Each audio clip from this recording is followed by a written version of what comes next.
Hello guys! Hello Leo! Welcome dito sa aking channel, Kapalaran 888. Welcome Leo! Ito ay money, career, financial reading para sa lahat ng Leo. Tingnan natin Leo kung ano yung mensahe sa'yo ng baraha. So, it's money in career. Pwede kang makaresonate, gamitin mo ang iyong intuition sa panonood. Okay. Leo.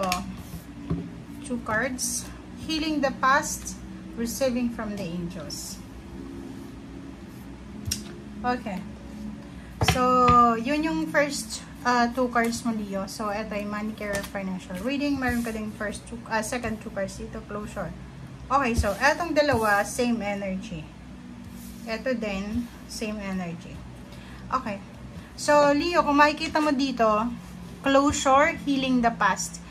I step into my future with strength and clarity. So, nakikita ko, sir, dito, Leo, siguro sa financial na pamumuhay, financial health, siguro almost years na yung nakalipas, several years or few years ago, na hindi maganda yung takbo ng financial mo. Yung parang, merong pumapasok ng pera, merong pumapasok na resources, na money, tangible, material things, pero hindi gaano kalaki, hindi masyadong malaki, kumpara doon sa mga nakaraang taon-taon, dekada, parang ganun. So, nakikita ko sure dito, marami kang regrets sa buhay. Like, iniisip mo na medyo nagkakaedad ka na, marami kang nasayang na oras, na energy, na pera, na connection. But, pagpasok ng 2025 na January, nakikita ko sure dito na meron kang mararamdaman sa sarili mo na parang gusto mo nang kalimutan yung mga regrets mo sa buhay. Parang yung mga nawala sa'yo, hahayaan mo lang na nawala yon. May mga plano ka, like for example, ang dami mong, yung mga business personalities natin dyan, ng mga Leo, yung mga mahilig mag-business or business-minded, marami kayong gustong i-launch na business na hindi masyadong naggawa or hindi masyadong nangyari. Diba? So, nakikita ko siya dito na matatanggap mo siya. Okay? So, nakikita ko na yung acceptance dito is possible. Possible yung acceptance. And at the same time, nakikita ko na maganda yung pagpasok ng taon sa'yo kasi hindi ka na yung parang aggressive ka para sa movement mo, sa actions. Okay?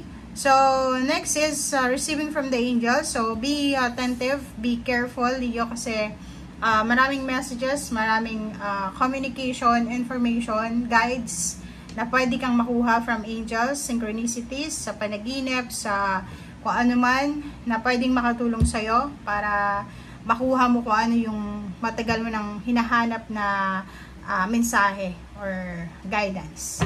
Okay? And nakikita ko sa usaping pera, makakaramdam ka ng freedom. Pagpasok pa lang ng 2025, nakikita ko na hindi ka na masyadong yung nag-aalala. Medyo nagpapanik ka kung saan ka kukuha ng ganito, ganito. So, nakikita ko sir dito na at ease, peaceful yung pakiramdam mo. Okay. First card natin is 8 of Pentacles. So, pagpasok pa lang ng January, napaka-workaholic mo na. Kita ko na nakafocus ka sa trabaho, nakafocus ka sa business, nakafocus ka sa pinagkakakitaan mo. So, pwedeng marami kang loan, marami kang mga expenditures, parang ganun. Sinasabi sa'yo dito na ayaw mo magkamali. Ayaw mo magkamali, may kailangan kang tapusin, may kailangan kang unahin, may kailangan kang gawin. So, focus sa detalye, focus ka sa kung ano man yan.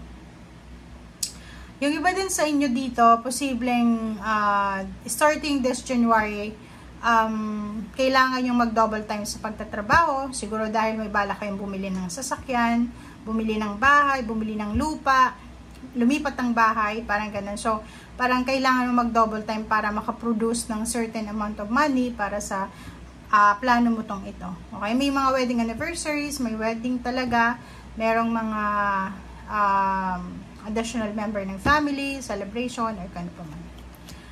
Okay, so yun. Ang temperance, sinasabi sa'yo dito, Leo, na dahan-dahan lang. Okay, huwag kang masyadong maging aggressive, huwag kang masyadong mainip, Huwag kang magmamadali kasi unang buwan pa lang naman ng January. Pwede kang mag-focus sa ginagawa mo, sa trabaho mo, but make sure na hindi yung sobra-sobra. Okay? Nakikita ko na merong celebration na magaganap this January. Pwedeng may salary increase. Ano pa ba yung mga pwedeng mag-celebrate dito? Nakikita natin, pwedeng may housewarming, house blessings, parang ganon. Yun, diba? Family celebration. So, nakikita ko sir dito, Leo, na maganda to. Meron din dito, Leo, yung kailangan na mag-double time na Leo sa kanyang trabaho kasi may pinaplano siya, pwedeng 3 months from now, merong magbe-birthday, 10 months from now, merong celebration, homecoming, travel ka na plano na gustong gawin. So, nakikita ko sir dito na sa first week pa lang ng January 2025, kita ko na kung saan mo gagamitin yung lakas mo. Kita ko yung sobrang strength, confidence. Kita ko yung emotion mo na sobra kang masaya, contented. Okay? Okay. No more regrets. Walang puwang yung regrets dito sa buhay mo. So, nakikita ko bilang isang Leo ka, na nakikita ko sa'yo dito na wala kang sasayangin na oras simula ngayong January. Parang gabi-araw, magtatrabaho ka, gagawin mo ang lahat para kumita ng pera talaga. Okay? Mag-iingat ka lang kasi pwede kang manakawan, pwede kang ma-scam, pwedeng yung mga tao sa paligid mo ay hindi naman masyadong sincere yung mga nararamdaman nila para sa'yo. So, yun lang yung kailangan mong pag-ingatan pagpasok ng January sa usaping pera. Okay? Iwasan mo din yung sobrang gastos. Kailangan mong matimbang, 'di ba? Kailangan mong mabalance yung pumapasok at lumalabas na pera sa buhay mo. And umiwas ka sa temptation ng love life. Kung single ka or even a relationship ka, may asawa, umiwas kayo sa temptation kasi pwedeng 'yan ay maging rason ng pagsisisi niyo. Kasi 'di ba, like for example, may asawa ka, tapos mahahati yung pera mo kasi meron kang other person, may third party, parang ganun. So, nakikita ko siya, pagsisisihan mo yan sa bandang uli. So, sa ngayon pa lang, maging matalino ka na, Leo. Kung gusto mo ng tahimik na buhay, okay? Kung gusto natin ng tahimik na buhay, kung gusto natin ng peaceful, harmonious, yung simple lang ng buhay, yung mairaos lang yung buhay,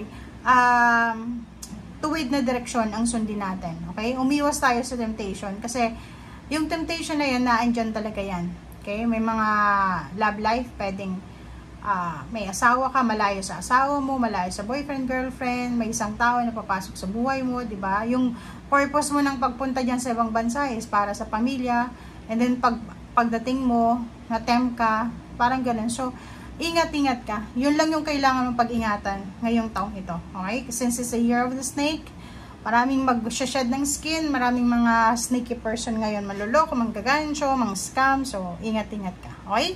Thank you guys. Bye!